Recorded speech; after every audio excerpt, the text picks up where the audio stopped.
వజ్రపుకొత్తూరు మండలం అనకాపల్లి గ్రామ జీడీ తోటల్లో ఎలుగుబంటి హల్చల్ చేసింది. జీడీ తోటకు అమర్చిన ఐరన్ ఫెన్సింగ్లో పిల్ల ఎలుగుబంటి చిక్కుకుంది.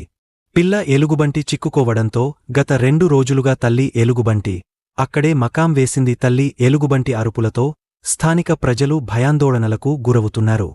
వ్యవసాయ పనులకు తోటకు వెళ్లాలంటే ఉద్దానం రైతులు హడలిపోతున్న పరిస్థితి.